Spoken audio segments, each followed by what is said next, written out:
So Big Ten Media Days rolled on Wednesday. You guys may or may not have heard me stumping for Deshaun Foster. Deshaun Foster is the guy who took over the UCLA job when Chip Kelly left.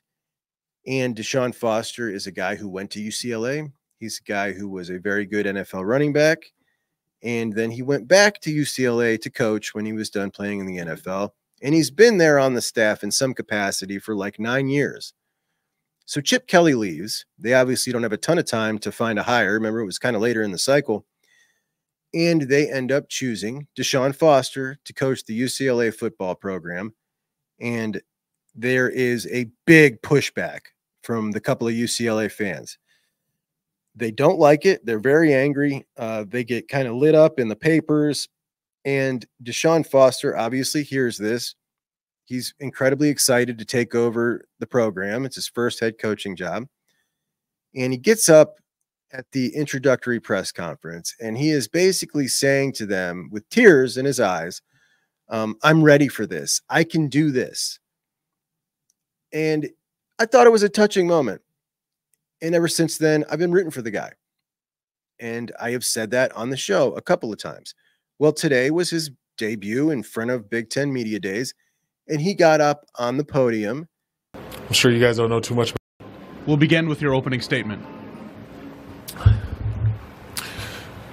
How you guys doing? I'm happy to be here. Glad to be a part of this great conference. Finally putting two great emblems together, UCLA and the Big Ten. We're a school that's won, 123 championships, so this fits us being right in this conference. Football-wise, we're just excited.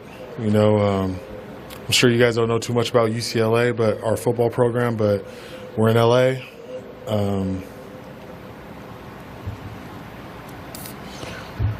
It's us and USC. We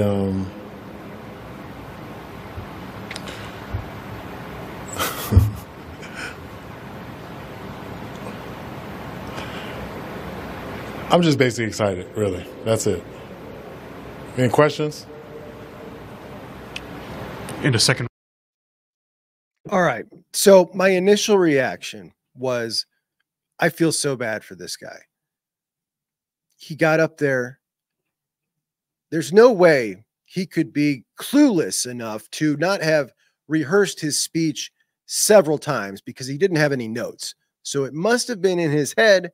And then he got up there, saw everybody, and just froze. It happens. It happens to the best of us. It's happened to me on this show. It's happened to me on a live show. Now, I saved myself because I take notes. He didn't have any notes.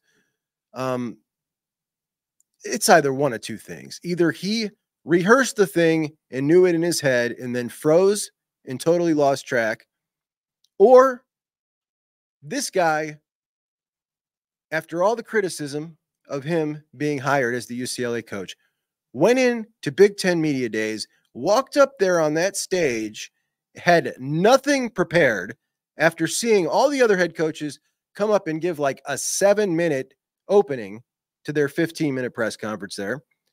He had absolutely nothing prepared. It's one of those two things. It can only be one of those two.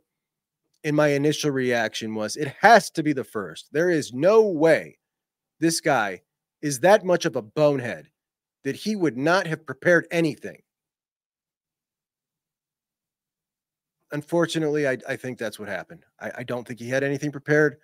I even was irritated with one of my buddies who said, when I said, poor Deshaun, that was my initial reaction. He said, poor Deshaun, poor UCLA.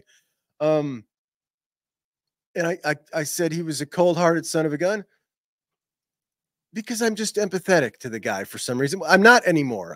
I'm with him now. I'm out. Like, that is not just humiliating, but I really think that he went in that unprepared. I don't think it was he just froze. I want to believe that, you know, despite the obvious. It's obviously he wasn't prepared at all. That's just humiliating. That is absolutely humiliating. And even the opening sentence, I'm sure you don't know much about us. These are sports journalists. They don't know much about UCLA. We're in LA. Yeah, it's the second part of UCLA. It's us in USC. Dude, are you serious? This is a disaster. This is an utter disaster. I'm all the way out. I was totally wrong. I feel stupid for feeling bad for that guy. He deserved to be totally roasted. The hire deserved to be totally roasted. And that's just incredible to me. Absolutely incredible.